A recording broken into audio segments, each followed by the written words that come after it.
Setelah serangan Ukraina terhadap markas Armada Laut Hitam BSF, tibalah waktunya untuk menyerang pusat pengambilan keputusan di Kiev. Staf Umum, Kementerian Pertahanan dan Pemerintahan Vladimir Zelensky. Demikian pernyataan mantan Komandan Armada Laut Hitam, Laksamana Vladimir Komoyedov, mengatakan kepada kantor berita Rusia RIA Novosti. Sudah waktunya untuk menyerang pusat pengambilan keputusan di Kiev. Kementerian Pertahanan, Staf Umum Angkatan Bersenjata Ukraina. Terakhir, Bankovaya, kata Komoyedov, tanggal 23 September. Pada saat yang sama, mantan Komandan Armada Laut Hitam 1998 hingga 2002 secara khusus menekankan bahwa mengingat meningkatnya frekuensi serangan terhadap Crimea, perlu untuk meningkatkan jumlah cara untuk memukul mundur serangan udara. Penting untuk mencadangkan aset pertahanan udara, membaginya menjadi beberapa sektor, dan melindungi pusat kendali dan komunikasi utama di Sevastopol dan di Semenanjung secara keseluruhan, kata Laksamana tersebut. Pada hari Jumat, Kiev melancarkan serangan rudal ke Sevastopol. Sistem pertahanan udara menembak jatuh 5 rudal, bangunan bersejarah markas Armada Laut Hitam rusak, dan 1 prajurit hilang, Kementerian Pertahanan Rusia melaporkan.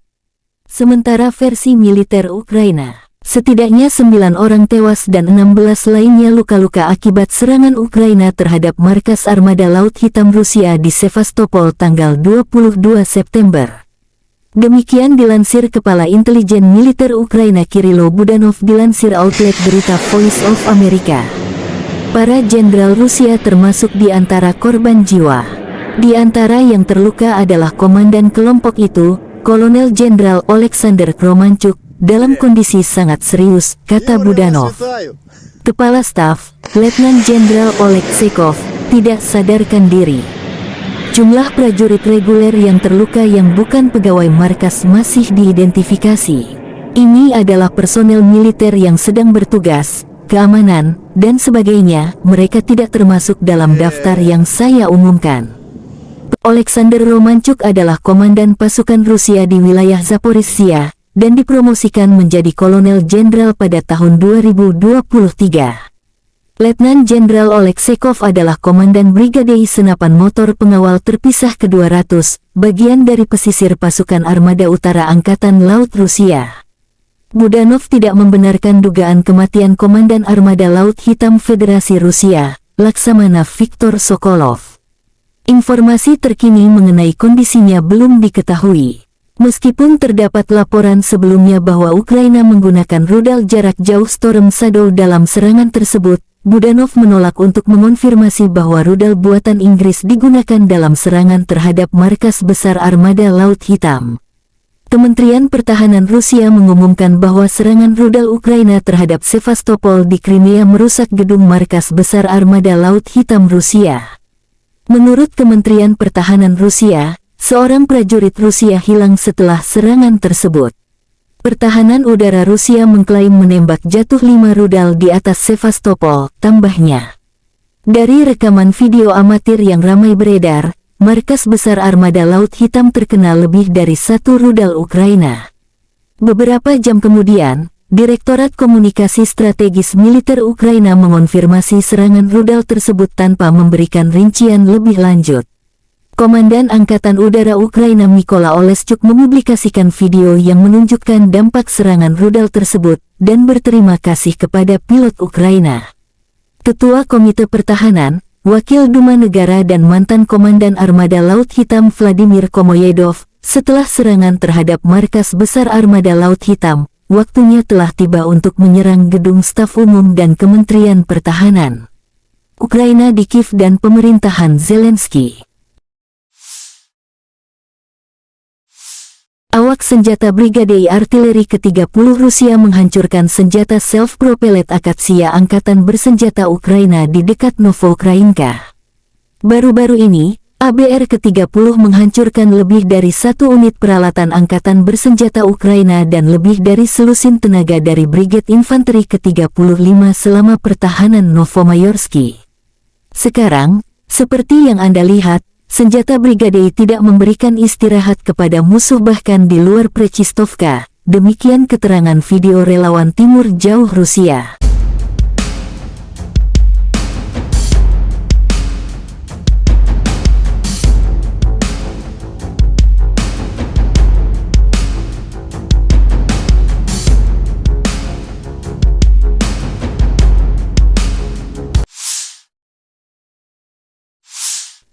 Militer Rusia cuplikan pekerjaan tempur kru artileri Mesta B dari kelompok pasukannya per menetralkan musuh arah Kherson.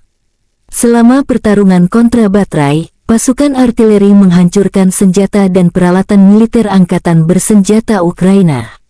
Serangan artileri Mesta B dipandu drone pengintai, demikian keterangan video Kementerian Pertahanan Rusia.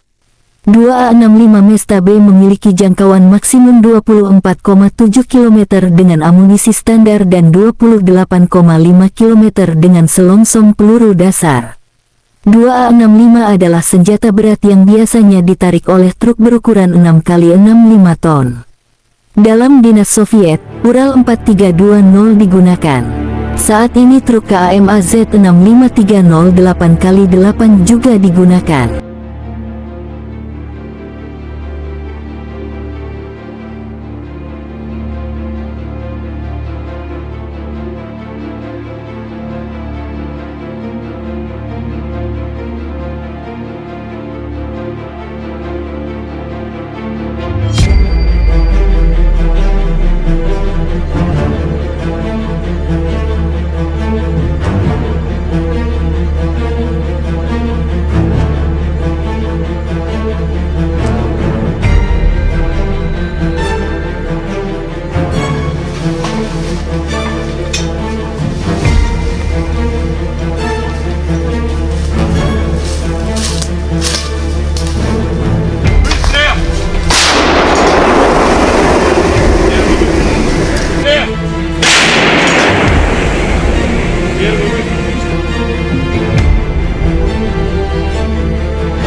Наведен, заряжен!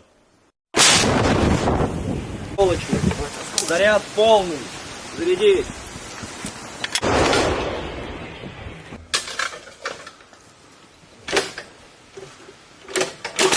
Выстрел!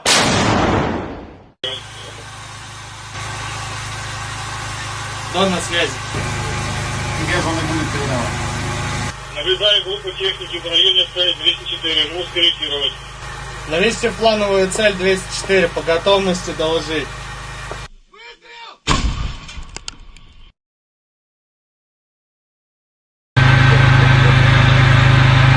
Волга, я Дон. Наблюдению по разрыву.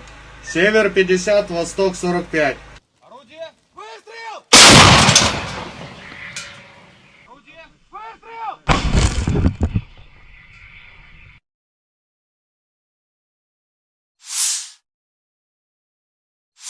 Kru MLRS Tornado G dari kelompok pasukan Selatan Angkatan Bersenjata Rusia menggempur musuh di arah Mariinsky. Rekaman penghancuran musuh direkam kamera pengintai, demikian keterangan video Kemenhan Rusia. MLRS Tornado G pertama kali diperkenalkan tahun 1998, pesanan pertama untuk 36 unit baru dibuat pada tahun 2011. Sistem produksi pertama dikirim ke Angkatan Darat Rusia pada tahun 2012 dan mulai beroperasi pada tahun yang sama. Direncanakan pada tahun 2020 Tornado G akan sepenuhnya menggantikan BM-21 Grade yang sudah tua dan digunakan oleh Angkatan Darat Rusia. Sistem roket artileri ini berhasil, termasuk operasi militer khusus Rusia ke Ukraina. Roket memiliki dimensi yang sama. Roket standar berbobot 70 kg. Roket Tornado G dilengkapi dengan hulu ledak klaster dengan submunisi serbaguna yang dapat dipandu sendiri. Senjata ini memiliki jangkauan 30 km dan dapat digunakan melawan infanteri dan kendaraan lapis baja musuh.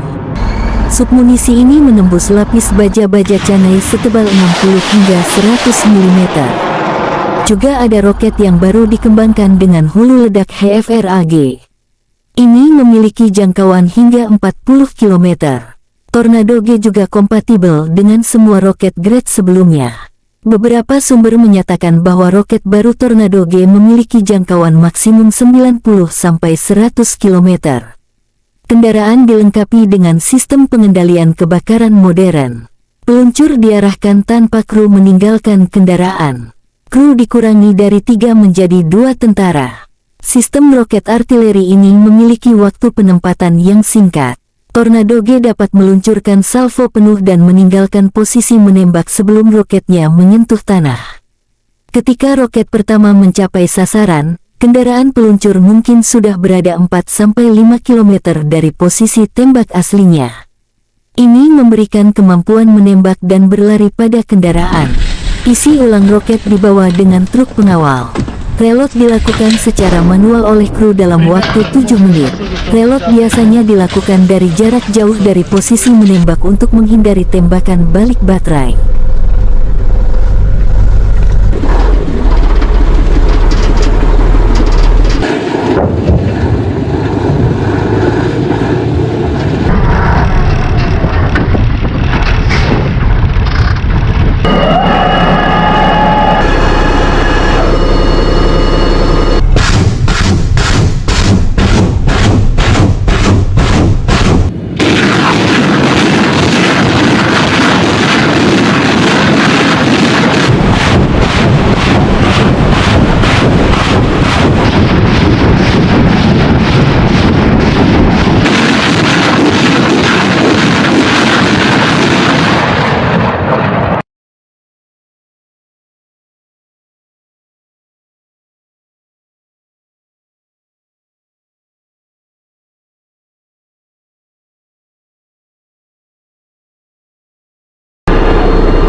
Angkatan bersenjata Ukraina melaporkan tanggal 23 September Rusia total kehilangan 275.460 tentara di Ukraina sejak awal invasi skala penuh 2022.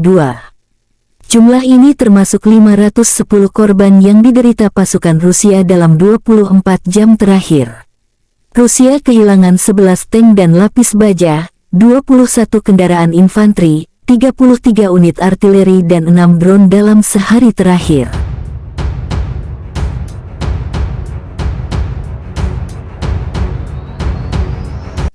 Terpisah, Kementerian Pertahanan Federasi Rusia melansir Angkatan Bersenjata Ukraina secara total kehilangan diantaranya 477 pesawat terbang dan 249 helikopter, 7.067 tank dan lapis baja.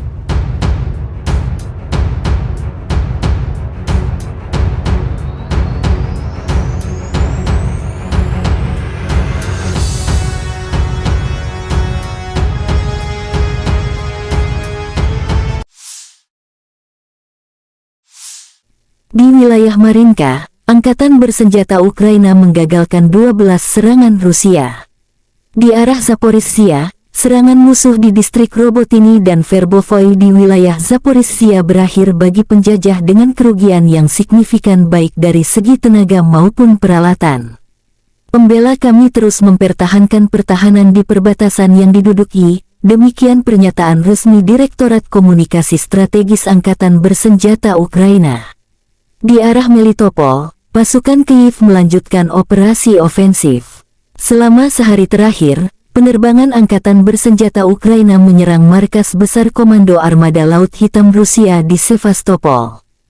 juga melancarkan 12 serangan di area konsentrasi personel, senjata dan peralatan militer, dan 4 di kompleks rudal anti-pesawat musuh, 2 sistem rudal anti-pesawat dan 4 unit artileri musuh dihantam oleh unit pasukan rudal. Pada malam tanggal 23 September tahun 2023, penjajah Rusia menyerang Ukraina dengan 15 UAV penyerang jenis Shahed dari Tenggara Primorsko-Akhtarsk wilayah Federasi Rusia. Arah serangannya adalah Zaporizhia, wilayah Dnipropetrovska. Pasukan dan sarana pertahanan anti-pesawat Angkatan Udara, bekerja sama dengan pasukan pertahanan udara Angkatan Pertahanan Ukraina, menghancurkan 14 dari 15 drone Shahed, demikian keterangan resmi Staf Umum Angkatan Udara Ukraina. Dalam 24 jam terakhir, lebih dari 30 kontak senjata terjadi. Di arah Bakhmut, pasukan pertahanan Ukraina berhasil menangkis serangan musuh di wilayah Minskivka, Oryhovo-Vasilivka, dan Rihorivka di wilayah Donetsk.